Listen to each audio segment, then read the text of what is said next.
We can live here. There's nothing to fear if you try. If you keep believing, like rain falling soft from the sky, I'll tend to your needs. We can live here. Hello, beautiful. If you're new to the channel, my name is Zakia, and on this channel, I share home, decor, and everything lifestyle. If you're a returning viewer, welcome back. In today's video, I'm going to be sharing with you guys how I decorate my home for Valentine's Day. I typically don't decorate very much throughout the home, but I like to do a nice romantic tablescape, a dinner table set up for two for myself and my husband, but this would also be perfect for a Valentine's tablescape setup. And I'm also going to share with you guys the perfect, decadent, simple dessert for two. Especially if you are chocolate lovers, you will really, really love this dessert. Or if your significant other or Valentine is a chocolate lover, they will really, really enjoy this dessert. Let's get started. So we are starting out with these command hooks because I will be hanging our floral display from the ceiling today, but I quickly did discover that this was definitely not the best tool for the project, and I had to kind of make things work because, as they say, the show must go on.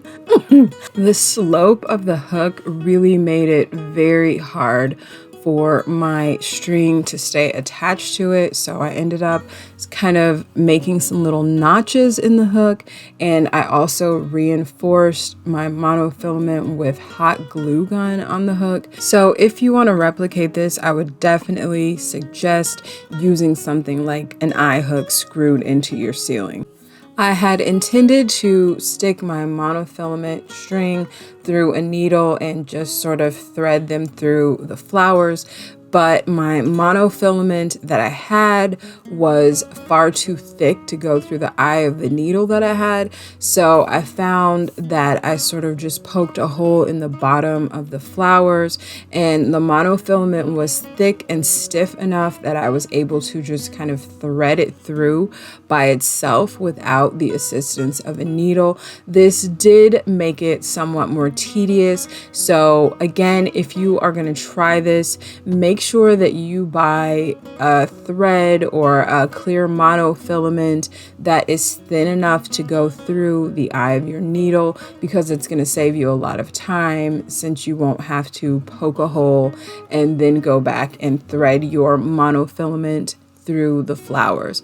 And this monofilament was thick enough that I didn't have to tie knots to hold the flowers on. They stayed exactly where I put them.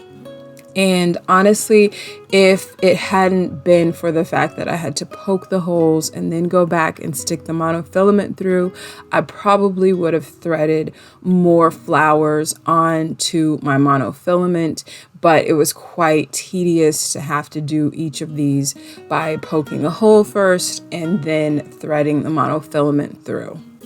Once I got my hanging strands up, I didn't like the fact that the dowel was showing, so I went over that with more flowers that I just kind of hung with the monofilament and just kind of wrapped it on to stay on there, and that covered up the dowel very beautifully and just added another layer of interest to the overall design. And although it took a bit of time to string all of the flowers onto the monofilament, this is definitely a very easy project to do, and it's also something that is going to be really special and really stand out. So whoever you create this tablescape for is really going to feel like you went that extra mile for them. So I definitely think it is worth the time and the effort. I really love this because not only is it beautiful, but it's also really simple and really natural. And in person, you really couldn't see the monofilament very well. It looked almost as if the flowers were just floating in the air all by themselves. So it was really a lot more magical than we can even see through the camera lens. For the table, I'm using my grandmother's lace tablecloth, and for the plates, I'm using these basic white plates from Crate and Barrel, but you can always use plates from anywhere like Dollar Tree. They always have a wonderful selection of white dishes. I want to keep the table very simple because I don't want it to compete with the hanging flowers, but I did want to add this really special touch in between the place settings. I thought it would be really, really pretty to create a little heart right there in between the two place settings. And I really, really love the way that this heart turned out. And I thought that it gave the table that extra something that it needed without competing with our hanging flowers. And I just think that it is so beautiful. I love all of the different shades of pinks and the different patterns on these carnations. And I use carnations because they are relatively inexpensive. They are easy to find. You can find beautiful carnations at Trader Joe's. You can find them at Aldi, and they typically run a lot cheaper than other flowers. This is definitely a lot cheaper than trying to use roses, but if you have that budget and you want to spring for that, roses would also be very beautiful for this project, or maybe even some combination of carnations and roses. As you can see, I'm keeping this table very simple and very clean. Next, we're moving on to a custom mocktail. I know this says Boozy Botanicals, but there is no alcohol in this. This is basically a rose flavored sugar syrup that you can add to drinks and to cocktails. I am adding it to sparkling water here. I got some Perrier, and I'm adding a little bit of this rose syrup for a really sweet floral rose flavor.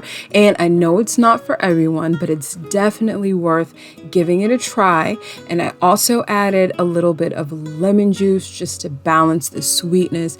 And I really, really love this drink. This is definitely something that I will be making on a very regular basis. I'm gonna give you guys a chance to take in the tablescape, and then I'm gonna come back and share with you guys a recipe for a decadent plant-based chocolate lava cake.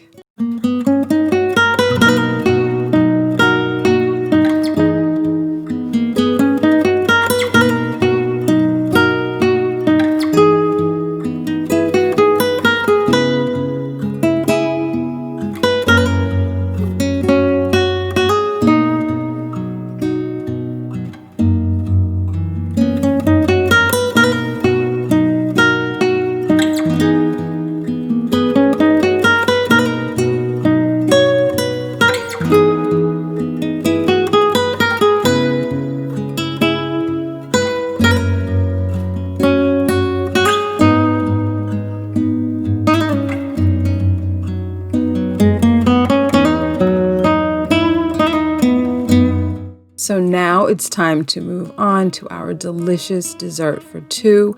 And whenever you are making a dessert or really any sort of dish, for some reason, when you use a single serving dish like a ramekin, it seems to elevate the dish and make it a little bit more special.